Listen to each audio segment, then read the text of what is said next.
디모데전서 6장 17절부터 19절까지 보겠습니다. 내가 이 세대에서 부한 자들을 명하여 마음을 높이지 말고 정함이 없는 재물에 소망을 두지 말고 오직 우리에게 모든 것을 후히 주사 누리게 하시는 하나님께 두며 선을 행하고 선한 사업을 많이 하고 나누어 주기를 좋아하며 너그러운 자가 되게 하라. 이것이 장래에 자기를 위하여 좋은 터를 쌓아 참된 생명을 취하는 것이니라. 아멘. 네, 우리가 다 앞날이 잘 되기를 원합니다. 나도 그렇고 자식도 그렇고 특히 내가 사랑하는 친구와 이웃들, 성도들이 다 앞날이 잘 되기를 원하는데요. 성경에 말씀하기를 장래 자기를 위하여 좋은 터를 쌓아두는 것이 있다는 겁니다. 참된 생명을 취하는 것이라고 했습니다. 그러니까 망하는 길이 아니라 사는 길, 죽는 길이 아니라 사는 길로 계속 모든 것이 가려면 어떻게 해야 되는가? 그 앞에 나와 있죠. 첫 번째는 부한 자들을 명하여 마음을 높이지 말고 그랬습니다. 마음이 높아지면 안 된다는 겁니다. 부자들은 다 마음이 좀 높아져 있습니다. 뭔가 일을 잘하는 사람들은 다 마음이 높아져 있습니다.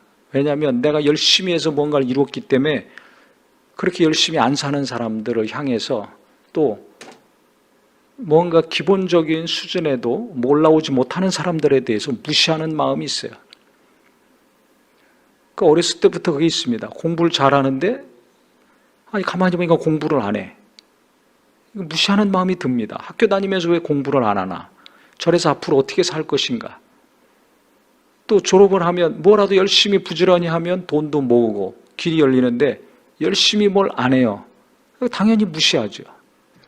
교회를 다녀. 그럼 예배도 하고 기도도 하고 성경도 보고 뭔가 기본적인 것을 해야 되는데 안 해. 10년, 20년, 30년이 가도 안 해.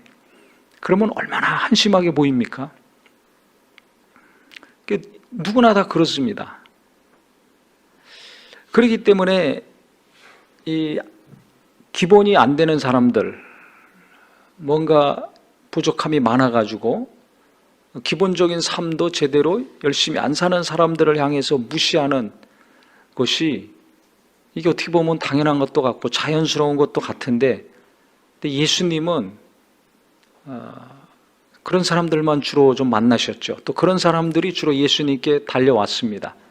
왜 그렇습니까? 세상에서 다 무시하고 환영하지 않거든요. 자기들 받아주는 곳이 없어요. 집에서도 잔소리해. 사회에 나가봤자 알아주지 않아. 뭔가 들어가서 해보려고 그러면 쫓겨나. 주로 이런 사람들이 소외되고 상처가 많고 이래가지고 내가 어떻게 사나. 앞날이 막막하죠. 이런 사람들이 예수님께 주로 많이 왔습니다. 다윗도 그렇죠. 그가 사울이 시기해서 죽이려고 했을 때 광야로 도망갔습니다. 아둘람 굴에 있었습니다. 그때 누가 왔습니까? 똑똑하고 유능한 자들, 돈이 많은 후원자들이 오지 않았습니다. 성경을 잘 보면 그때도 가장 그 사회에서 밑바닥에 있던 사람들, 대출받아서 일하다가 망했어요. 빚을 못 갚아.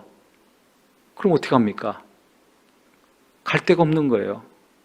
그런 사람들이 오는 겁니다. 아무리 열심히 해도 내 지위가 올라갈 가능성이 없어요. 내가 평안하게 살 상황이 안 돼. 완전히 왕따 당한 사람들, 박대당하는 사람들, 인정받지 못하는 사람들, 이런 사람들이 아둘람굴까지 왔습니다. 왜? 다윗한테 가면 우리가 살 수 있다. 이런 소망이 있었어요. 다윗은 나를 알아준다. 사울의 치하에서는 나를 박대하고 거부하지만 다윗한테 가면 우리가 인간다운 삶을 살 수 있지 않겠는가. 그래서 소망을 가지고 그 광야로 온 겁니다. 아둘람굴로 온 거예요. 자기 혼자 도망 다니기도 힘든데 수백 명이 찾아왔습니다. 근데 그들 보내지 않았습니다. 야, 나도 지금 도망 다니고 쫓기는데 어떻게 도움이 될 만한 사람은 하나도 없어. 어떻게 이런 무리들이 와가지고 어떻게 같이 다니는가. 내가 더 위험해져. 당신들 가시오. 하지 않았습니다. 같이 했습니다. 귀찮게 여기지 않았어요. 부담스럽게 여겼겠지만은 함께 했습니다. 거기서 위대한 지도력이 나왔습니다. 가장 힘들게 사는 사람, 가장 어렵게 사는 사람, 가장 소외된 사람, 아무리 노력해도 사회적인 지위가 올라가지 못하는 사람들, 이런 사람들 속에서 그가 뭘 깨달았겠습니까? 그 사람들을 이해하게 된 거죠. 그들이 원하는 게 무엇인지를 알 수밖에 없습니다. 그래서 그가 나중에 왕이 됐을 때 40년 동안 통치를 잘 할 수 있었던 것은 밑바닥의 정서를 알았기 때문에 그렇습니다. 서민들의 애환이 뭔지를 알았기 때문에 그렇습니다. 어려서부터 공부 잘하고 부모가 능력이 있어가지고 뭐 원하는 거 다 먹고 입고 사고 다닐 거 다니고, 이런 배경을 가지고 자란 사람들이 지도자가 됐을 때 버스 타고 전철 타고 다니는 사람을 알 수 있을까요? 모릅니다. 어떻게든지 싼 거 찾아다니는 사람들 마음을 알 수 있을까요? 그 시간 낭비라고 그러고 왜 그런 일을 하냐고 그러고 이해 못합니다. 안 입고 안 먹고 안 쓰면서 돈을 모아가지고 빚 얻어가지고 애들 공부시키고 사업하고 월세 내고 집 한 칸 마련한 사람들의 그 수십 년의 삶을 이해할 수 있을까요? 절대 못합니다. 내가 겪어보지 않으면 모르는 거예요. 그래서 다윗이 위대한 성군이 됐었던 것은 하나님을 잘 믿고 섬겼던 것도 있지만 아둘람 굴에 온 가장 그 시대 밑바닥의 삶을 사는 사람들과 함께 했어요. 그들과 함께 동고동락했습니다. 칼날을 피해 도망다니면서 그거 10년 했습니다. 거기서 어떻게 경제 정책을 펼쳐야 될지, 어떻게 사회를 다스려야 될지, 어떤 일을 하고 어떤 것을 하지 말아야 될지, 백성들이 원하는 것이 무엇인지 이거를 잘 온몸으로 그냥 터득할 수 있었죠. 학교에서 과외 선생님 만나서 배운 정치가 아니었습니다. 강의실에서 나온 어떤 유명한 교수를 통해서 배운 경제 정책이 아니었어요. 삶을 통해서 몸소 배운 것이었습니다. 이게 중요합니다. 예수님도 마찬가지입니다. 이 땅에 오셔서 사회 지도층 인사들은 예수를 핍박했습니다. 거부했습니다. 가장 밑바닥에 있는 사람들이 주로 왔습니다. 그렇다면 우리도 마찬가지입니다. 내가 눈을 어디에 둬야 될 것인가, 맨날 부자들만 쳐다보고 낙심하고 좌절하고 한숨 짓던지, 아니면 그 부자들이라는 목표를 향해서 열심히 노력하고 살죠. 부자가 나쁘다는 것이 아니라 그렇게만 살면 불쌍한 사람이 됩니다. 왜냐하면 맨날 낙심하고 좌절하고 살든지 부자 욕하고 살든지, 아니면 부를 얻은 다음에 교만해져 가지고 누군가를 계속 무시하며 살든지 이렇게 됩니다. 그래서 성경은 부한 자들 명에서 그 사람들 마음 높이지 말라고 해라, 겸손히 살아라고 해라. 왜? 그래야 그 부를 의미 있게 씁니다. 가치 있게 씁니다. 그래서 그 다음에 나오는 게 정함이 없는 재물에 소망을 두지 말아라 그랬습니다. 정함이 없는 재물에 소망 두는 사람들이 갈수록 늘어납니다. 정함이 없는 재물은 뭡니까? 불의한 재물, 노력의 대가로 얻지 않는 재물, 요행을 바라서 얻는 거, 투기 잘해가지고 큰 돈 버는 거, 이거 얘기하는 겁니다. 정직하게 열심히 일해가지고 버는 것은 안 돼, 이런 생각이 팽배해 있어요. 그러니까 젊은이들도 열심히 일하려고 하지 않습니다. 그냥 한 번 해가지고 몇 배로 돌아오는 거, 이것에 다 취해 있잖아요. 여기에 꽂혀 있잖아요. 이게 사단적입니다. 이 미혹에 너무 넘어가 있으니까 열심히 일하려는 마음이 없어요. 무엇인가 치밀하게 노력해서 파고 들어가려는 마음과 생각이 없습니다. 그러니까 공부 안 합니다. 돈 벌려도 공부 열심히 해야 되는데 안 해요. 그리고 먹고 마시고 즐기고 편안한 것만 추구합니다. 그러면 망할 수밖에 없어요. 아무리 많건적건 그 희망이 없습니다. 그러니까 우리가 정신 잘 차리고 제대로 돈도 벌고 써야지 내 자식들이 정신 똑바로 박히고 우리 30, 40대와 젊은이들이 제대로 돈을 벌고 씁니다. 다른 거 생각하지 말고 우리 자녀들과 교회의 3, 40대, 다음 세대, 그 다음에 10대, 20대 젊고 어린 영혼들에게 본이 되는 성도들이 됐으면 좋겠습니다. 그래서 교회도 자꾸 나눠야죠. 그래서 저희 고민은 뭐냐면 내년에는 어떻게 선교와 구제를 더 할 수 있을까? 이거 계속 기도하고 인도함을 받고 찾아보고 있습니다. 그래서 성경은 정함이 없는 재물에 소망 두지 말고 그럼 뭘 하는가? 오직 우리에게 모든 것을 후히 주사 누리게 하신 하나님께 두며 그랬어요. 돈에 마음 두지 말고 하나님께 마음 두라는 겁니다. 핵심은.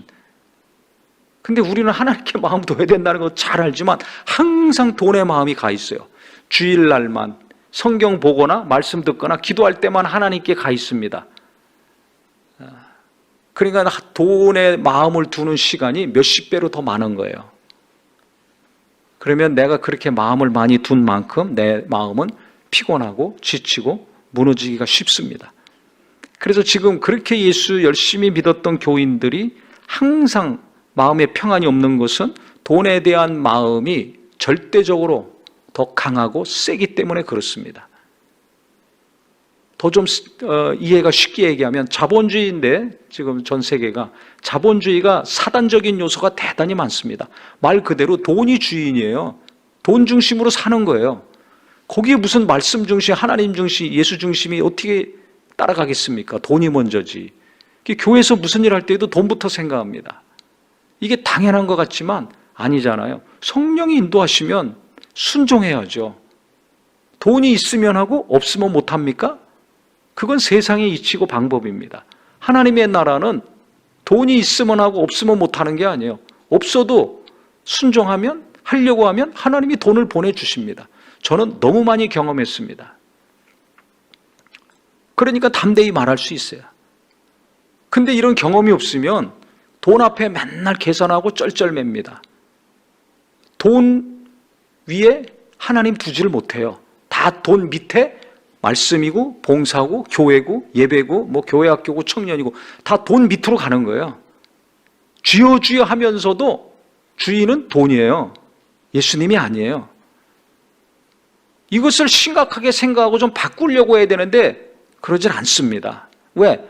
하루의 대부분을 거의 돈에다 마음을 쏟고 있으니까. 그러니까 예수 믿는데 그렇게 오래되고 목사고 장로고 집사고 간에 다 그냥 헉헉거리는 거죠. 왜 그럴까? 여기 성경에 있는 대로 하나님은 모자라지 않게 후히 주시고 누리게 하시는 분입니다. 2000년 전이나 지금이나 앞으로도. 후히 주시고 누리게 하시는데 하나님이 내게 후하게 주셨다고 생각하는 사람 별로 없습니다. 내가 누리고 있다고 생각하는 사람은 극히 소수입니다. 참 이상하죠. 모자란 것이 없이 굶지 않고 잘 살고 있는데도 나는 잘 살고 있다고 절대 생각 안 합니다. 왜 그래요? 돈에 너무 마음이 가 있으니까 상대적인 박탈감, 상대적인 소외감, 나보다 더 많은 사람만 쳐다보고 사는 거예요. 그러니까 그 사람에 비하면 나는 가난한 거예요. 나는 없어. 나는 모자라. 그래서 항상 나는 부족해. 이 생각에 쩔어 있다고 저는 생각을 합니다. 근데 가만히 보세요. 당장 뭐 가까이 있는 나라들과 비교해서도 우리나라가 훨씬 잘 삽니다. 내가 훨씬 잘 삽니다. 지금 있는 이 모습 그대로 비행기 타고 외국에 떨어지면 내가 굉장히 옷 잘 입고 다니는 사람입니다. 내가 하루 생활하는 그 라이프 스타일은 굉장히 수준 높은 스타일이거든요. 누구나 다 핸드폰이 있잖아요. 뭐든지 전 세계 검색하고 볼 수 있잖아요. 그런데도요, 우리는 나는 모자라, 가난해, 뭐 이런 생각으로 쩔어 있어요. 그러니까 행복지수가 꼴등이죠. 그렇게 잘 사는데도 내 정신적인 행복지수는 떨어지는 거예요. 그러니까 자살 랭킹 1위 아닙니까? OECD 중에. 항상 랭킹 1위입니다. 경제 수준은 세계 10위권인데 그 안에 들어가는데 자살 랭킹 1위, 불행하다고 생각해요. 남들이 볼 때는, 전 세계 사람들이 볼 때는 부러움의 나라인데, 국민들인데 정작 나는, 우리는 왜 그렇게 가난하다고 생각하고 불행하다고 생각하고 못 산다고 생각할까요? 하나님 믿는 사람인데도 불구하고 잘못된 거 아닙니까? 이 생각을 바꿔야 됩니다. 그래야 교회도 희망이 있고 내 자식도 희망이 있고 내 앞날도 조금이라도 희망이 있습니다. 예수 믿는다면, 하나님을 안다면 첫 번째, 내가 돈보다 하나님께 마음을 더 둬야 되겠다. 또 돈 위에 내가 하나님을 올려놔야 되겠다. 돈 밑으로 다 깔아뭉개지 마시고요. 진짜 뭐가 먼저인지 냉철하게 자기 자신을 보셔야 됩니다. 그래서 성경이 이게 맞는 얘기예요. 하나님께 더 마음을 두고 그 다음에 어떻게 하는가? 선을 행하고 선한 사업을 많이 하고 나누어지기를 좋아하며 너그러운 자가 되게 하라 그랬습니다. 그러니까 돈이 많은 사람은 더 많은 선을 베풀고 더 많이 선한 사업을 하고 더 많은 걸 나눌 수 있겠죠. 그러니까 처음부터 돈 위에 하나님을 둔 사람만이 이걸 할 수 있는 거예요. 근데 돈 밑에 둔 사람들은 절대 이거 못합니다. 절대 못해요. 보셔서 알잖아요. 돈 많다고 뭐 이렇게 선한 일 많이 하고 기부를 하고 누구를 돕고 섬기고 베풀고 헌금하고 합니까? 안 그렇습니다. 어떻게 보면 더 없는 사람들이 더 많이 합니다. 왜 그런 줄 아세요? 마음이 하나님께 가 있기 때문에 그래요. 비율로 보면 저 사람이 많이 하는 것 같은데 아니에요. 그가 버는 수입과 가진 재산에 비하면 가난한 사람들이 하는 것에 비해서 훨씬 퍼센티지가 적습니다. 저는 오늘도 어떤 분이 어떤 일을 하시겠다고 연락을 간접적으로 들었어요. 그래서 깜짝 놀랐습니다. 야, 어떻게 그 일을 하지? 그것도 지속적으로 계속 하겠다는 거예요. 다 자기 거 챙기기 지금 바쁜데 만나서 밥 한 끼 사기도 어렵고 안 하잖아요. 그런데 어떻게 그 일을 계속 한다고 그러지? 저 참 놀랐습니다. 왜 그럴까? 그분보다 더 경제적으로 부유한 분들이 많아도 그 일을 안 하는데 이분은 어떻게 그걸 한다고 할까? 그건 뭡니까? 결국 오늘 말씀처럼 마음이 하나님께 가 있는 거예요. 하나님께 가 있으니까 하나님이 감동하시는 대로 순종해서 기쁨으로 하는 겁니다. 이와 같은 은혜가 갈수록 많아지기를 예수 이름으로 축원합니다. 그러면 그게 어떻게 되는 거야? 결국은 좋은 일이야. 그것이 아니라 성경에는 뭐라고 얘기했냐면 그렇게 살 때 장래에 자기를 위하여 좋은 터를 쌓게 된다는 겁니다. 좋은 터를 쌓아간다는 겁니다. 좋은 일들이 막 많아지는 거죠. 여기도 잘 되고 저기도 잘 되고 자식도 잘 되고 나도 잘 되고 뭐 손대는 일마다 계획하는 일마다 이게 다 잘 되는 거예요. 그래서 참된 생명을 취하는 것이라 나눔을 실천하고 섬김을 실천하고 선한 일을 잘하는 사람이 그 사람이 진짜 부자입니다. 재산 많은 사람이 부자가 아니에요. 그걸 잘 아셔야 돼요. 하늘나라 가면 누가 부자 취급받겠습니까? 누가 부자라고 하겠습니까? 하나님께서. 바로 오늘 성경에 있는 것처럼 하나님께 많이 심고 이 땅에서도 많이 나눔을 실천하고 선한 일에 재물을 쓴 사람이 부자인 겁니다. 그러니까 이 땅에 돈 많은 사람들, 재벌들, 그냥 모든 것을 뭐라 그래요? 그걸 뭐라 그러죠? 명품으로 막 다 그냥 외제 좋은 것으로 막 다 두르고 사는 사람들 부러워하지 마세요. 저는 솔직히 부러운 게 하나도 없습니다. 부러운 게 하나도 없어요. 좀 걱정이 많이 되죠. 저거 잘 써야 되는데 저 돈을 왜 저렇게 쓰나 이런 걱정이 되죠. 부러운 거 없어요. 오늘 성경에 있는 것처럼 돈 위에 하나님을 딱 좌정시키고 주님의 자리를 높여놓으면요 후히 주시고 누리게 하시는 하나님의 손길이 여기저기서 보입니다. 나는 모자라, 나는 못 살아, 나는 가난해 이것이 없어지고요. 하나님이 우리에게 내게 후하게 주시고 있구나. 내 능력과 내 실력보다 넘치게 하나님은 부어주고 계시구나. 하나님이 나를 진짜 사랑하시는구나. 이거를 알게 됩니다. 이 눈이 떠지시기를 예수 이름으로 축원합니다.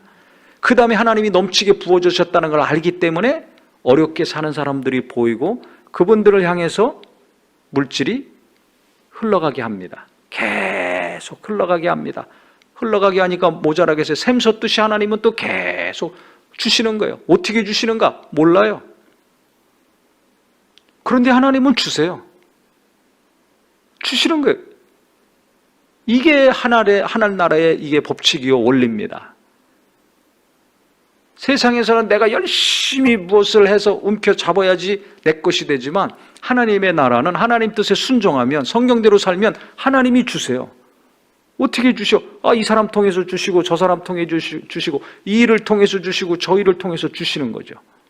누군가를 감동하셔서 나하고 파트너가 되든지 내 물건을 사가든지 손님으로 오든지 아니면 직접 후원을 하든지 주든지 뭐 이런 일이 일어나는 겁니다.